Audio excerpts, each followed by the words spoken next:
Hi, this is Chris from the Wild Berry Patch, and we're talking about mindfully meditating in Matthew.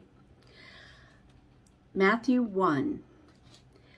We talk about genealogies, and here is a very elaborate genealogy written out. The key that I think about is the women. Women were not normally mentioned in genealogies in the Bible. So the women being mentioned is very interesting. So we have Tamar, who is David's daughter. She has Perez, and the thing about Perez and Zerah she was mistaken as a harlot, and so this is from sexual abuse or a sexual misconduct, let's call it that. Then you go down, and Salmon fathered Boaz by Rahab. Rahab is the harlot in the walls of Jericho, and she came and was embraced as one of the children of Israel, and apparently Salmon married her, and they had a son named Boaz. And then Boaz was the one who delivered Ruth the Moabitess, who was the widow, Naomi's daughter-in-law. And so this is a widow that would normally be an outcast in those societies. Then you go down to King David, and his son Solomon was born of, Uriah's wife. Well, Uriah's wife, we know her name is Bathsheba. So that has to do with murder and sexual impurity. And then you go all the way down, and we have Mary. And Mary has questionable pregnancy. And it's a crisis pregnancy because she's not married.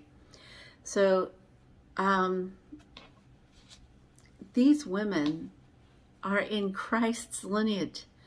You can't say that God didn't set aside women or didn't want to raise up women who had gone through bad things, because it's right here. So then the birth of Christ came about this way. We know that she was engaged to be married. She got pregnant. There was a planned divorce. There's the angel of God shows up and proclaims, and when Joseph hears it, he marries her. He got up from sleeping and married her. So he was sleeping when the angel met him, but he was not, he didn't wait for 3 months or something like that. So there was no longer any wedding planning. He married her immediately. He made it legal. Now for our mindfulness, and this is mindful meditating, okay? It's not crazy stuff. I'm just, when you take a verse and you repeat it to yourself, it takes on new meaning, the way I'm talking about it. And by the time you're done repeating it, there's a good chance you've actually memorized it. So my example is Matthew 1:18. This is how the birth of Jesus the Messiah came about. Okay? And I would get in a comfortable position so that I can just focus on this, because I'm meditating on this verse, okay? This is how the birth of Jesus the Messiah came about. This is how the birth of Jesus the Messiah came about. This is how the birth of the Messiah, Jesus the Messiah, came about. This is how the birth of Jesus the Messiah came about. and just meditate on whatever verse you might find in this chapter. Other chapters might be a little easier. I also have a coloring page, and then I've got 3 quick questions.